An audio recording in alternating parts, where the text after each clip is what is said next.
Place maintenant au focus dans cette tranche d'information et nous allons nous concentrer sur le bien-être du corps et de l'esprit. On va parler un peu yoga avec Yogidi. Bonsoir. Bonsoir, Harold. Alors, comment définit-on déjà le yoga? On voit ça comme des positions un peu détentes, histoire d'aller mieux. Oui, c'est déjà une très bonne définition, mais on devrait aller plus en profondeur. Et pour aller plus en profondeur, il faut tout simplement se demander de quoi nous sommes constitués, de quoi notre corps physique est constitué. Donc, avant de parler de yoga, on va parler du corps physique, donc de la physiologie, bien sûr de l'énergie, parce qu'on a une tête, donc de nos émotions et de l'intellect, et après, une valeur extrêmement importante, la cognition.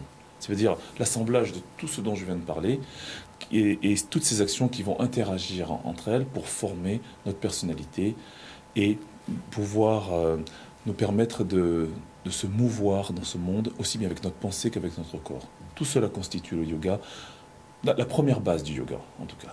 Et j'aimerais donc parler de ça aujourd'hui. Très bien. On va commencer bien avec le corps physique. Donc on est constitué de chair et de sang, tout simplement. Remontons à la Genèse. Et je voudrais détruire une idée préconçue.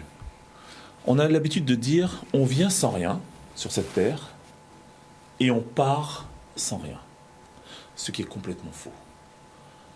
Quand on vient sur cette terre, on vient dans un corps.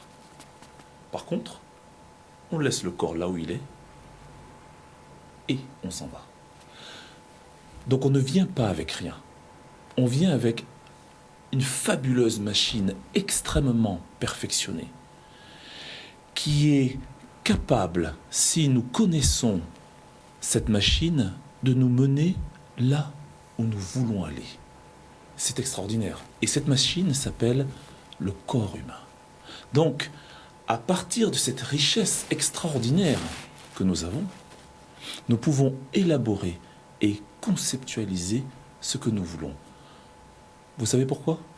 Parce que ce qui est le plus important pour un être humain, c'est de réaliser ses rêves. Donc je parlais de cognition. Chaque individu, du moment qu'un enfant sait parler, il rêve et il projette. Si nous perdons cette capacité à rêver, projeter et matérialiser, nous devenons légèrement déséquilibrés et cela peut amener des dysfonctionnements qui peuvent amener des maladies. Donc il faut se fixer des buts que, effectivement, notre corps nous permettra de concrétiser. Mais il faut toujours visualiser un but pour que la machine, justement, reste active. Exactement. Nous rêvons. Quand nous arrivons, vous prenez un enfant, il rêve. Il est tout le temps et constamment dans le rêve. Et les gens qui réussissent sur cette terre sont des gens qui ont la capacité, de façon cognitive, de rêver tout le temps et de matérialiser leur action sur cette terre.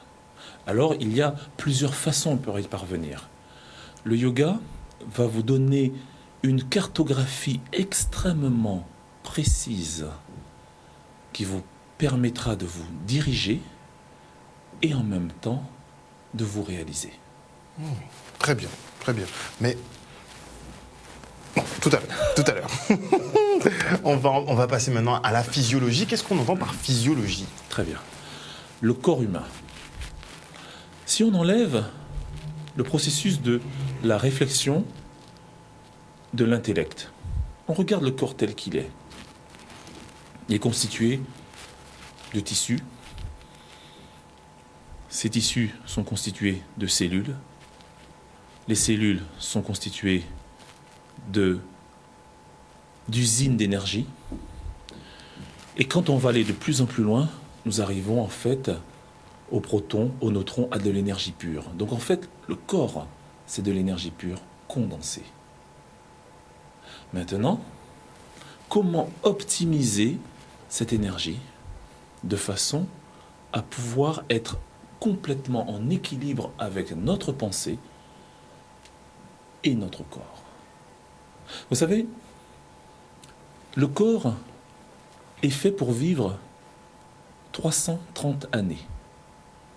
Non, ça, c'était il y a un moment déjà. Non, c'est quand on est, aujourd'hui, 2019, le corps est fait pour vivre 330 années avec des cycles de 50 années. 0, 50, on n'est pas 5 années près, hein. 50, 100, etc. Bien. Et il y a donc des âges d'évolution. Parce que nous sommes tout le temps en métamorphose.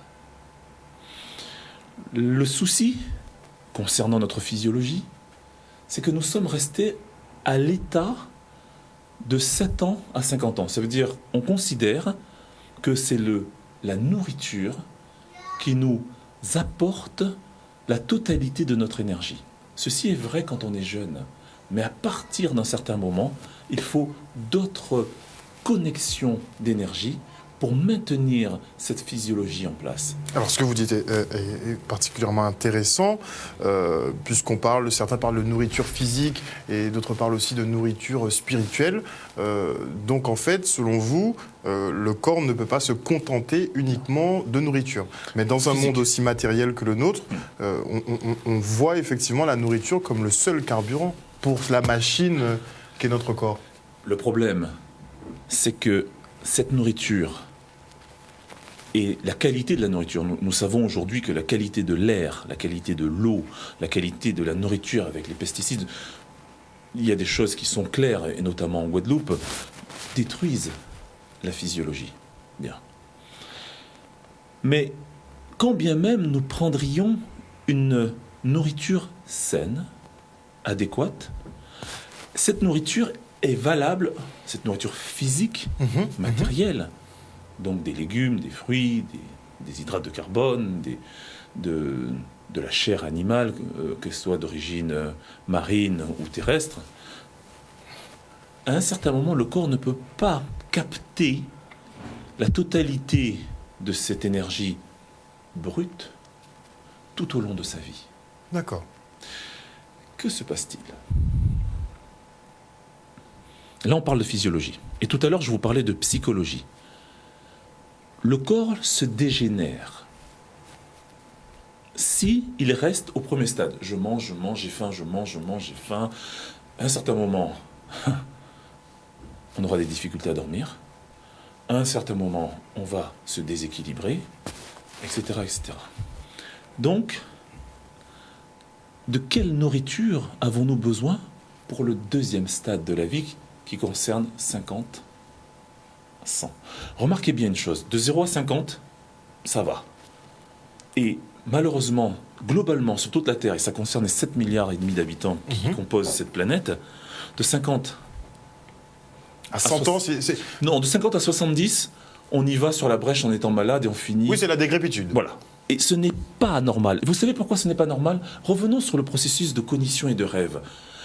Pourquoi, à l'intérieur de nous, nous savons que nous sommes potentiellement des êtres de vitalité ? Nous l'avons, nous. Nous n'avons pas été programmés pour se voir en décrépitude. Nous n'avons pas été programmés pour se voir mourir. Il y a quelque chose dans notre tête, au plus profond, dans les tréfonds de notre être, qui nous dit « Mais nous avons cette capacité d'évolution et d'éternité. » C'est inscrit en nous.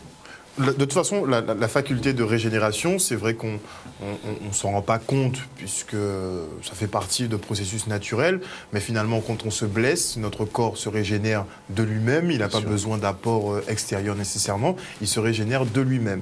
Certains disent effectivement que, comme la régénération spontanée, qu'on pourrait effectivement se guérir plus vite si nos cellules s'activent plus vite et que ça ça peut dépendre du physique et de l'esprit. Tout à fait. Mais il y a quand même un élément, excusez-moi de vous avoir coupé. Allez-y. Il y a quand même un élément extrêmement important, c'est ce que les yogis appellent le prana, l'énergie. C'est l'énergie qui nous permet de compenser la nourriture physique. Donc à un certain moment de notre vie, on se nourrit, parfait. Et après, nous allons amener de l'énergie, donc du prana, et au fur et à mesure que le temps avance, nous devons nous nourrir d'énergie de plus en plus subtile. En tout cas, vers la quarantaine, il faut commencer à comprendre ce qu'est l'énergie, l'utiliser pour soi de façon à transformer et préparer notre corps pour la deuxième tranche de vie. Si nous ne faisons pas cela, que se passera-t-il? Nous allons nous dégénérer. Or, nous ne voulons pas nous dégénérer. Nous devons donc prendre la responsabilité de comprendre qu'est-ce que l'énergie. Nous devons prendre la responsabilité de comprendre comment fonctionne ce corps et permettre à ce véhicule que nous avons à la naissance, qui est la richesse primordiale, c'est ça. La vraie richesse, c'est le corps physique que nous avons, de le faire durer le plus longtemps possible pour réaliser nos rêves. Ça, c'est extrêmement important. C'est le but essentiel de la vie. Oui, mais le problème qui se pose maintenant, comme je le disais tout à l'heure, c'est qu'on est dans une société matérielle. Ce qu'on ne voit pas, ce qu'on ne peut pas toucher, effectivement, donc l'infiniment petit, déjà, on le considère comme étant sorcellerie, magie ou tout ce qu'on veut.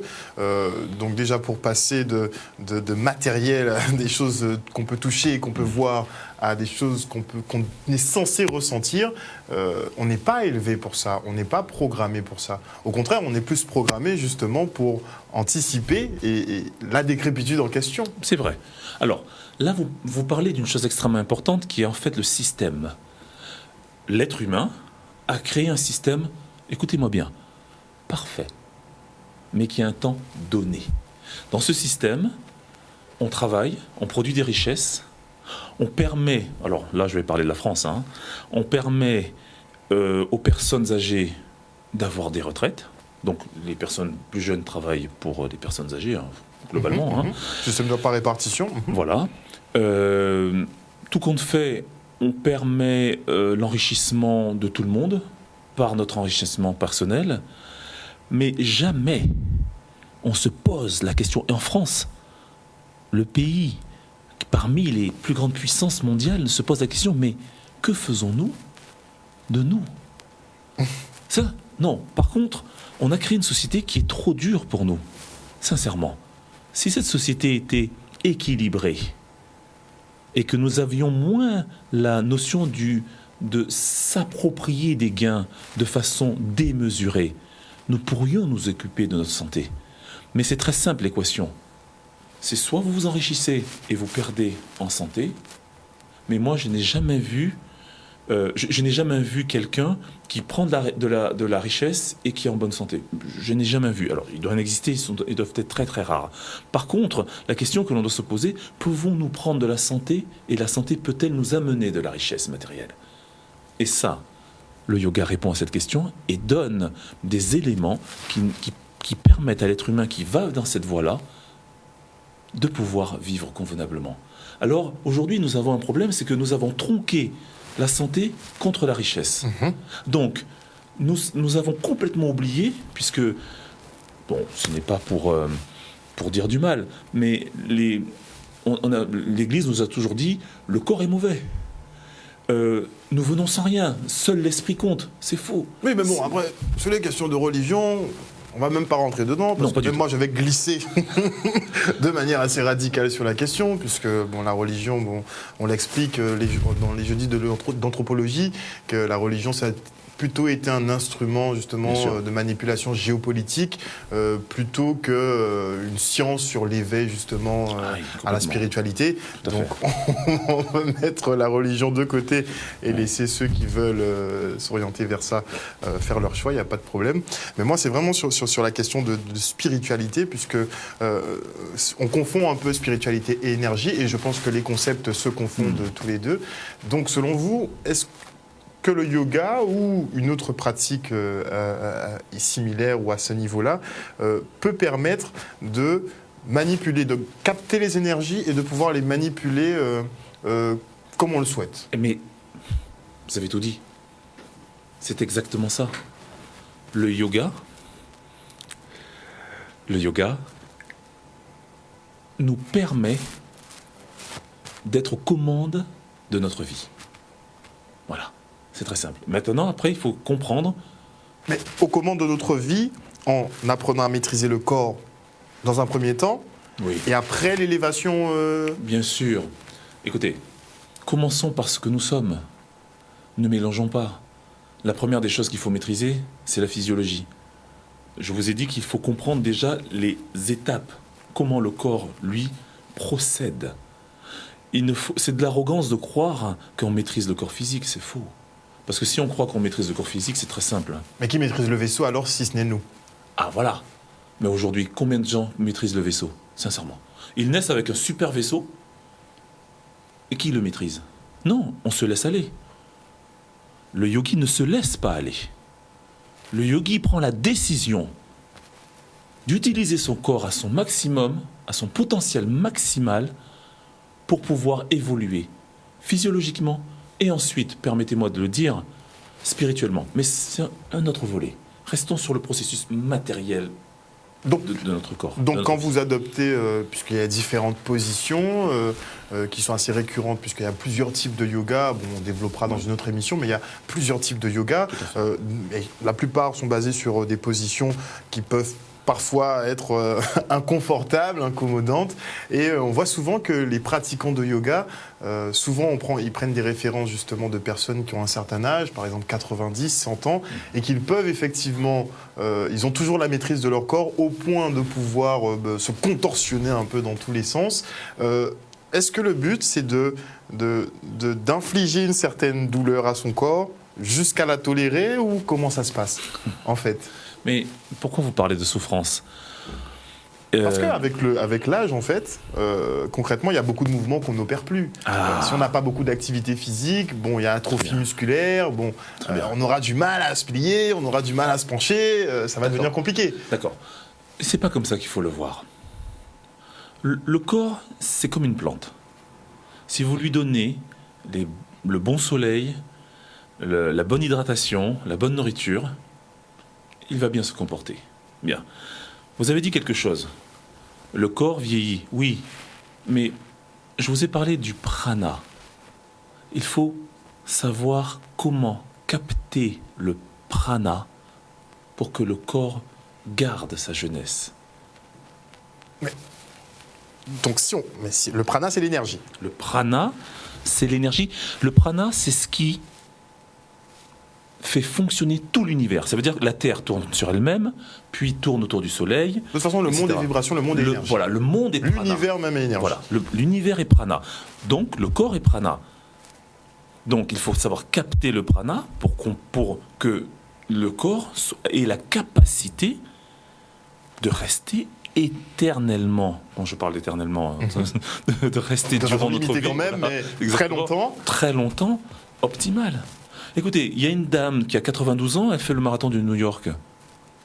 Et quand vous l'entendez parler, elle dit « Je fais mon yoga tous les jours ». Si cette dame fait son marathon à 92 ans, c'est qu'elle a compris quelque chose. Ou qu'elle a débloqué quelque chose.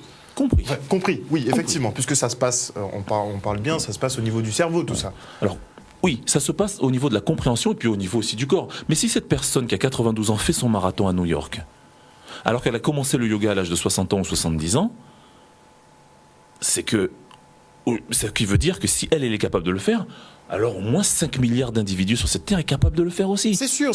Alors, on a des capacités des capacités qui sont enfouies et qu'on peut réveiller. Voilà, par le prana. Par le prana. Permettez-moi peut-être de vous parler un tout petit peu du prana pour donner à nos téléspectateurs une petite idée de ce que c'est. Parce que, on va dire aux téléspectateurs quand même, on parle de yoga, mais les notions d'énergie, c'est assez universel. Ouais. Donc, le prana, c'est l'appellation de l'énergie dans le yoga. Mais après, si vous avez d'autres perceptions, ça marche aussi. Par la respiration. Oui, beaucoup parlent de la respiration. Bien sûr. C'est une des clés.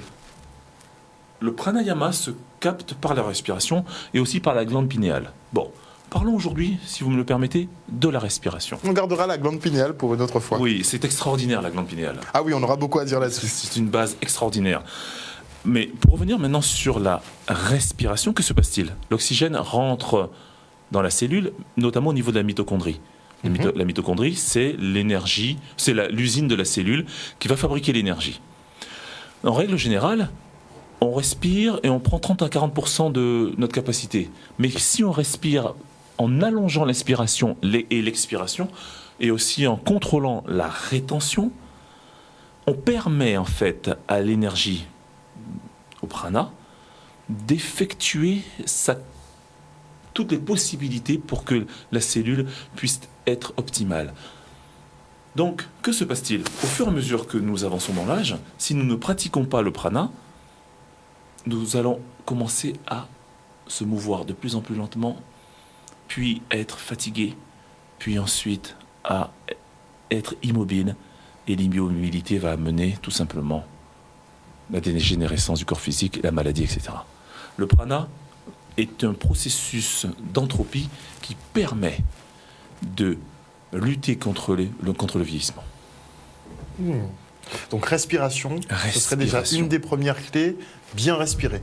Certains disent qu'on doit respirer avec le ventre. Enfin, il y a beaucoup de théories sur la respiration. Alors, le prana, en fait, ce n'est pas l'air, c'est l'énergie qui est dans l'air. Donc, ce n'est pas une respiration. Alors, au début, les premiers mois, la première année, on va respirer très fort. Puis ensuite, à un certain moment, ça devient subtil, comme un parfum. Et là, on capte l'essentiel de l'énergie. Mais il faut savoir la synthétiser. Il faut que le corps soit à même de la synthétiser. Puisque l'énergie, elle est ambiante. On peut la capter, ça on le sait. Mais moi, en fait, c'est comment expliquer? C'est la passerelle entre la connaissance, savoir qu'on peut le faire, et la pratique. Et là, il vous faut un maître. Il vous faut quelqu'un qui vous conduise. Ne croyez pas que je suis arrivé tout seul en lisant des bouquins, en regardant YouTube. Loin de là. Je suis allé en Afrique, en Inde, en Europe, un peu partout dans le monde, et on m'a enseigné. Donc il vous faut un maître. Il y a des choses qui ne se passent pas comme ça. Mais si vous n'êtes pas enseigné, comment vous allez pouvoir me le maîtriser? C'est sûr. Donc il faut de l'entraînement. Il faut de l'entraînement, mais il faut quelqu'un qui vous guide. Si vous n'avez pas quelqu'un qui vous guide, vous ne saurez pas. Par contre, bon, si les guides en ce moment, il y a beaucoup de charlatans. Alors, ça devient un peu compliqué, cette affaire-là. Mais vous savez, sur Terre, il n'y a rien qui soit parfait. Nous sommes par principe dans un monde duel, jour, nuit.